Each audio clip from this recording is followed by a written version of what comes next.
जय श्री राम दोस्तों, हमारे YouTube चैनल में स्वागत है।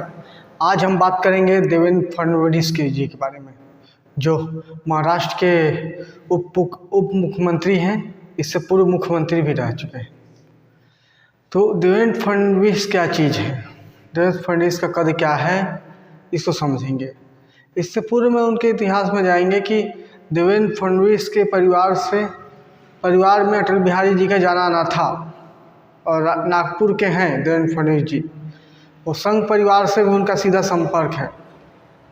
तो उनका संपर्क तो खूब है, मतलब इतने कद्दावर हैं, उनकी पर्सनालिटी या पकड़ सब ज़बरदस्त है।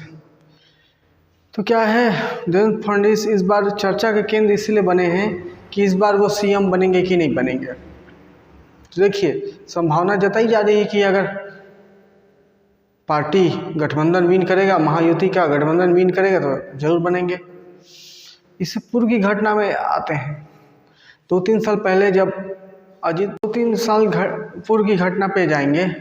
2-3 साल पहले क्या है, देवेंद्र फडणवीस और अजीत पवार तो शपथ ले चुके थे सीएम के, लेकिन क्या है, अजीत पवार जी एनसीपी को तोड़ नहीं पाए। उसके बाद क्या है, सरकार तो नहीं बनाया, लेकिन सरकार तो इन्हीं का बनना था, एनडीए के गठबंधन का, लेकिन क्या है, उद्धव ठाकरे धोखा दे दिए। तो शिवसेना को तोड़ने का तो नहीं तोड़ने का सोचे ही होंगे, लेकिन पहले जो टूटे उसको तोड़े, कमज़ोर को देखा जाता है। तो अजीत पवार के साथ शपथ लिए, लेकिन अजीत पवार जी एनसीपी को तोड़ नहीं पाए, तो उनका सीएम बनना फालतू हो गया। लेकिन उसके बाद क्या हुआ, दोबारा जब इस शिवसेना को सेंध लगाने की बात आई, तो शिवसेना को सेंध लगाने में देवेंद्र फडणवीस जी का बहुत बड़ा हाथ है। और सेंध लगाए, और उनको पार्टी क्या है, शिवसेना पार्टी है, एक दूसरी हिंदूवादी पार्टी है। और वो पार्टी ऐसे गठबंधन के साथ मिल गई है वहाँ विकासगंज, जहाँ मुसलमान के तलवे चाटे जा रहा है, या मुसलमान का ही जनाधार है, वहाँ मुसलमान की ही सुना जाता है। तो जो हिंदूवादी लोग हैं वो सत्ता के लिए क्या है, इसका विरोध किए। तो ऐसे लोग को पकड़े देवेंद्र फडणवीस जी, ऐसे लोग को पकड़े और उसी के माध्यम से शिवसेना को तोड़े। शिवसेना को तोड़ने में मतलब पहली अगर प्राथमिकता होगी तो सबसे पहला हाथ है देवेंद्र फडणवीस जी का। जब शिवसेना टूटी तो ये चर्चा का विषय बना कि सीएम कौन बनेगा, शिंदे बनेंगे या फिर फडणवीस बनेंगे। देवेंद्र फडणवीस तो अब बैठक हुई, राष्ट्रीय कार्यकारिणी के साथ बैठक हुई। तो देखिए, देवेंद्र फडणवीस जी उनको बिना शर्त के लाए थे, कोई शर्त नहीं था, या फिर शर्त भी रहा होगा मान लीजिए कि आपको सीएम बनाया जाएगा, तभी तो वो राष्ट्रीय नेतृत्व के बात मान गए कि पूर्व के सीएम रह चुके हैं, बताइए सीएम रह चुके हैं, उसके बाद उप मुख्यमंत्री का पद लेने में बात चल रही है, तो कैसे लेंगे वो। तो राष्ट्रीय नेतृत्व से जरूर पहले से तय रहा होगा कि शिंदे को मुख्यमंत्री दिया जाएगा, उनको उप मुख्यमंत्री।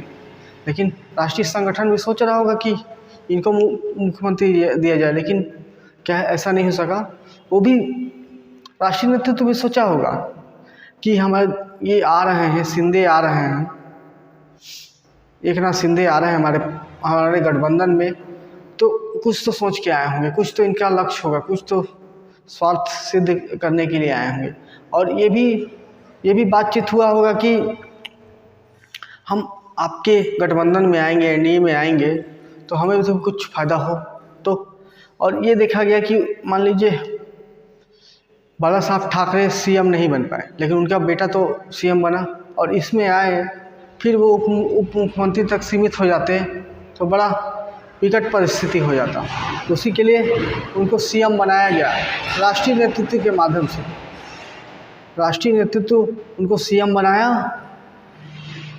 और सीएम बनाया, और देवेंद्र फडणवीस जी को उप मुख्यमंत्री। उसके बाद क्या है, इनको देवेंद्र फडणवीस जी को आश्वासन दिया गया कि आपका कद छोटा नहीं होने देंगे। देखिए, उप मुख्यमंत्री होता है, असिस्टेंट की भूमिका होता है। कितने उप मुख्यमंत्री हैं कभी मुख्यमंत्री के साथ बगावत हो जाता है, लेकिन उसमें हमेशा सुना जाता है मुख्यमंत्री जी का। तो ये बात आनी ही थी, तो उसके कारण राष्ट्रीय नेतृत्व इनको सोचा कि चलिए देवेंद्र फडणवीस इतने गद्दार व्यक्ति हैं, उप मुख्यमंत्री पद दे रहे हैं, तो उससे संतुष्ट इनको नहीं किया जा सकता। उप मुख्यमंत्री पद से संतुष्ट कहाँ होने वाले थे ये, तो इनका कद राष्ट्रीय नेतृत्व में बढ़ाया गया। संसदीय बोर्ड, जो भाजपा का संसदीय बोर्ड होता है, उसमें 10-12 सदस्य होते हैं, तो संसदीय बोर्ड में इनको जगह दिया गया, सदस्य दिया गया। उसमें संसदीय बोर्ड में नितिन गडकरी जी को हटा दिया गया। लेकिन ये भी राजनीति अच्छा समझते हैं, ये भी नितिन गडकरी और संघ से अच्छा संबंध है इनका। तभी तो अभी हाल में जब नॉमिनेशन फाइल किए तो उनके फाइल होने से पहले आशीर्वाद लेने गए नितिन गडकरी जी के। और वो भी जानते हैं, देवेंद्र फडणवीस जी भी जानते हैं कि राष्ट्रीय नेतृत्व में चल रहा है मोदी अमित शाह का, तो उनका भी सुना जाए। ऐसे सीधा मना भी नहीं कर सकते थे, तो उनको राष्ट्रीय नेतृत्व में ऐसा पोजीशन दिया गया, संसदीय बोर्ड का सदस्य बनाया गया, जिसमें 10-12 सदस्य होंगे। मेरे जानकारी व्यूअर्स जो होंगे वो बताएंगे कि संसदीय बोर्ड में, भाजपा के संसदीय बोर्ड में कितने लोग, कौन कौन हैं, ये कमेंट करके ज़रूर बताएं। अगर व्यूअर्स देख रहे होंगे तो कमेंट करके बताएं कि कौन कौन है। तो इस कारण नितिन गडकरी जी को संसदीय बोर्ड से हटा दिया गया और इनको बनाया गया। क्योंकि देखिए, अब संतुष्ट करने की बात है, उप मुख्यमंत्री से उनको संतुष्ट नहीं किया जा सकता था। इतने बड़े कद के लीडर हैं, शिवसेना को तोड़ने में उन्हीं का सबसे बड़ा हाथ है। मतलब सरकार गई हुई शिवसेना, मतलब एक बदला लेने की भावना होती है ना। अगर कोई गद्दारी करे तो उसके साथ बुरा करने का मादा रखते हैं देवेंद्र फडणवीस जी। और ये शिवसेना चले गई एनडीए को छोड़ के, उसको तोड़े और वापस सरकार बनाए।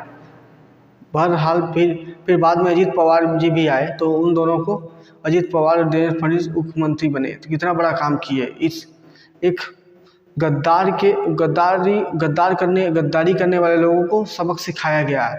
तो इतने बड़े जनाधार वाले व्यक्ति हैं देवेंद्र फडणवीस। बस उनके थोड़ा ग्रह नक्षत्र ठीक नहीं चल रहे हैं, लेकिन ऐसा संभावना जताया जा रहा है, क्योंकि उनको एकनाथ शिंदे जी को आश्वासन दिया गया कि आपको सीएम बनाया ही जाएगा। लेकिन इस बार फिक्स है, यह गारंटी है, बोला जाए देवेंद्र फडणवीस ही सीएम बनेंगे। क्योंकि उनका भी शर्त था ना, अब गठबंधन आएगा तो गठबंधन में क्यों आएगा, शिवसेना को क्यों तोड़ेगा। वहाँ भी उनको कोई मंत्री, उप मुख्यमंत्री भी मिल सकता था पद, कोई दिक्कत नहीं है। लेकिन इसमें आए तो मुख्यमंत्री का पद मिला।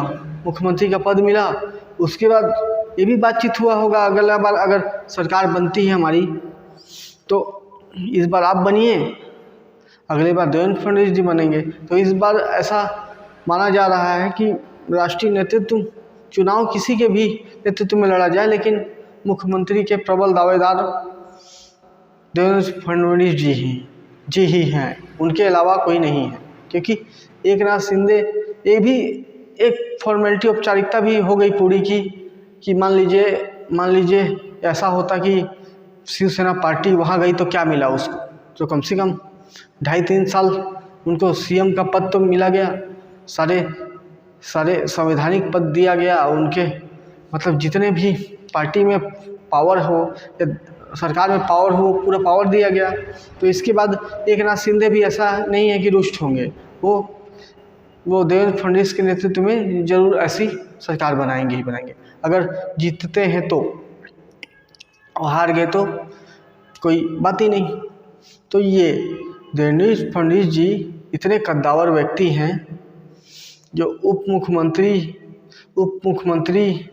रहने के से वो संतुष्ट नहीं हुए। उनको राष्ट्रीय नेतृत्व में संसदीय बोर्ड का सदस्य बनाया गया। और संसदीय बोर्ड, मेरे जानकारी व्यूअर्स बताएंगे, संसदीय बोर्ड भाजपा का अगर सबसे ताकतवर संगठन, पार्लियामेंट्री बोर्ड बोलते हैं इंग्लिश में, सबसे पावरफुल बोर्ड है तो वही है। वही देश में तय करता है कौन सीएम बनेगा, कौन कौन मिनिस्टर बनेगा, कौन MLA बनेगा, कौन MP बनेगा, और उसी के प्रमुख, और वहाँ नितिन गडकरी जी को हटा के बनाया गया।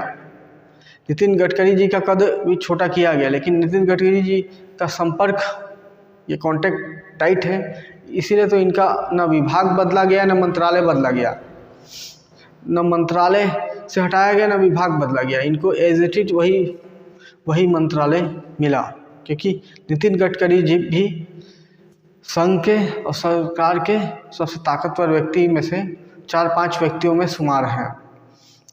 तो दोस्तों, ये वीडियो के माध्यम से मैं देवेंद्र फडणवीस जी के व्यक्तित्व के बारे में थोड़ा बताने का प्रयास किया कि वो कितने कद्दावर व्यक्ति हैं, कितने पावरफुल व्यक्ति हैं, क्या कर सकते हैं, राजनीति के कितने मजे हुए खिलाड़ी हैं।